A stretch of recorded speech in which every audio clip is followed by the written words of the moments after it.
High, আমি Poulami. Welcome to my new video. তো চলে এসেছি আমরা ভাইফোঁটা উপলক্ষে ননদের বাড়িতে রায়গঞ্জে। কলকাতার মতোই কলকাতার বারাসাত অঞ্চল, মধ্যমগ্রাম অঞ্চলে যেমন কালী পুজো হয় বড় বড়, দমদম অঞ্চলেও তো সেরকমই রায়গঞ্জের কালী পুজো ভীষণ বিখ্যাত। প্রচুর বড় বড় পুজো হয় এখানে। তো এখানে সেরা 5-6টা পুজো আমরা কাল দেখে নিয়েছি। তার মধ্যে এটি হলো রামকৃষ্ণ সংঘ ক্লাবের পুজো। তো এখানে গতবারও প্যান্ডেল খুব ভালো হয়েছিলো। আমি আগের বছর থেকেই আসছি, যেহেতু আগের বছর আমার বিয়ে হয়েছিল। প্রথমবার আমি রায়গঞ্জে কালী পুজো দেখতে আসলাম।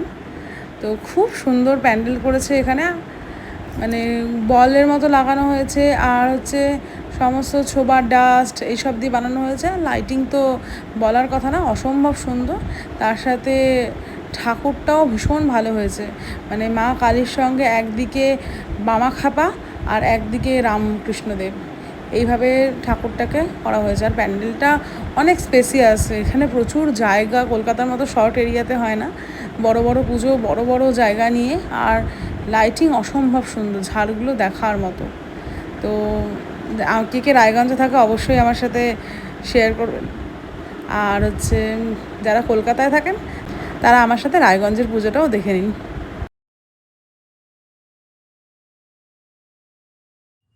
এখানে খুব কাছাকাছি পুজোগুলো হয়, হাঁটা পথেই সবাই দেখে নেয়। আর সব থেকে ভালো ব্যাপারটা কি, এখানে কোনো লাইনের চাপাচাপি নেই, কোনো গেট তৈরি হয় না, কোনো রকম দড়িটা ধরাধরি হয় না। এখানে সবাই সবার মতো ঠাকুর দেখছে, লাইন দিয়ে বেরিয়ে যাচ্ছে। সেই ভিড়টা হাঁটা চলার ওপরেই ভিড়টা। আর এখানে সব থেকে যেটা ভালো লাগলো, জুবিন গার্গকে এরমভাবে শ্রদ্ধাঞ্জলি দেওয়া হয়েছে, যেটা সব প্যান্ডেলেই করা উচিত ছিল, একজন মহান গায়ক। আর এখানটা তো বলার ভাষা নেই, এত সুন্দর লাইটিং, জাস্ট ভিডিও করে গেছি, দেখার মতো, থাকার মতো। এখানে পুরোটাই গ্লাসের ওপর, কাচের ওপরে, আর ঝাড়বাতির ওপরে করা। এই ক্লাবটির নাম হলো রায়গঞ্জ বিপিএস ক্লাব। বলছে তো এটা এখানকার কাউন্সিলরের পুজো, আর খুব সুন্দর।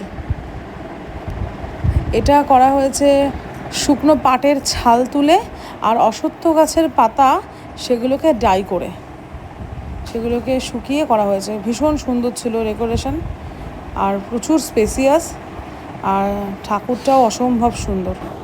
প্যান্ডেলটা দেখে নিন। তার সাথে প্লাস্টিকের মতো প্লাইউডগুলো ইউজ করা হয়েছে, অভিনব ডেকোরেশন, ভীষণ ভালো লেগেছে।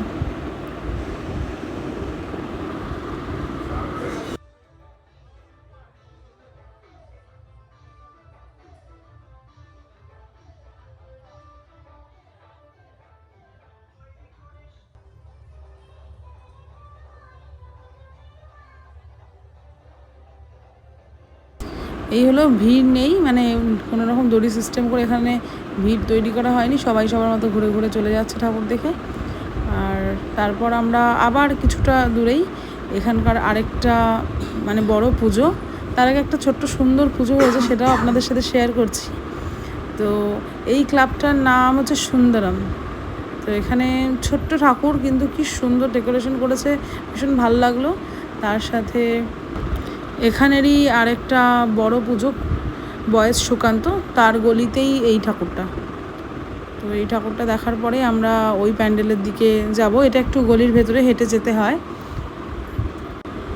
এখানেও একটা মন্দির তৈরি করা হয়েছে, শ্রী স্বামীনাথন মন্দির, পুরো সাদা, ভীষণ সুন্দর লাইটিং, ডেকোরেশন। এটাও প্রতি বছরই ভালো হয়, এখানকার বেস্ট, টপ 5 পুজো আর কি। তো আমরা ভেতরে ঢুকে যাচ্ছি আস্তে আস্তে। এখানকার ঠাকুরেরও একটা অভিনবত্ব আছে।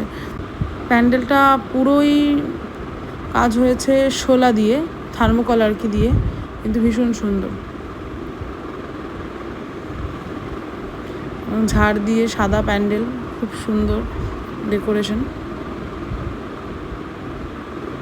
এই যে স্তম্ভ বা পিলারগুলো করেছে, তাও থার্মোকলের একদম সূক্ষ্ম নিখুঁত কাজ। এবার আসি ঠাকুরে। এই ঠাকুরটা অদ্ভুত সুন্দর হয়েছে। এখানে মা কৃষ্ণকালী রূপে আছে, আর তার পাশে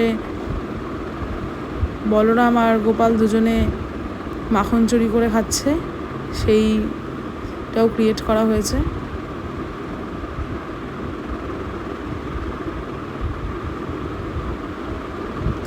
এখানে সব প্যান্ডেলই প্রচুর জায়গা নেই, খুবই স্পেসিয়াস।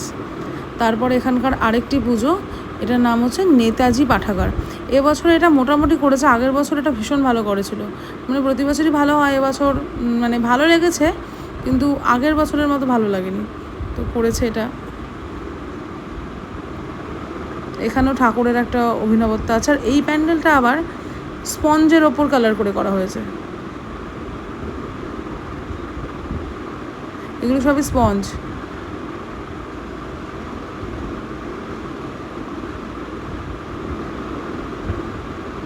দেয়ালের কারুকার্য। এখানে আবার মা কালী অসুরের ওপর শুয়ে আছে শিরোচ্ছেদ অবস্থায়, আর মহাদেব এখানে উপস্থিত, আর ওখানে কার্তিক অসুর বধ করছে। তারপর আমরা চলে এসেছি রায়গঞ্জ স্টেশনের পুজো, মুনলাইট। এটা করেছে হচ্ছে ভেতরে সমুদ্র মন্থন, এটাও একটা মন্দির আদলেই করা, এটাও সুন্দর হয়েছে।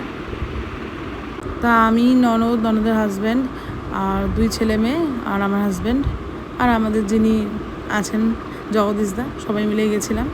আরেকজন ঢুকে আমাদের পথ নিদর্শক দেখাচ্ছে। এখানে পড়েছে, এটাও স্পঞ্জের ওপরই। এই হলো ঠাকুর, এটারও দেয়ালের কারুকার্য খুব সুন্দর। এটা ঠিক কী মন্দির করেছে আমি জানি না, বলতে পারবো না। উপরে ঝাড়টা খুব ভালো লাগলো। আর এখানে সমুদ্র মন্থন, এক পাশে অসুররা, এক পাশে দেবতারা। রায়গঞ্জের এই বেস্ট 5টি পুজো।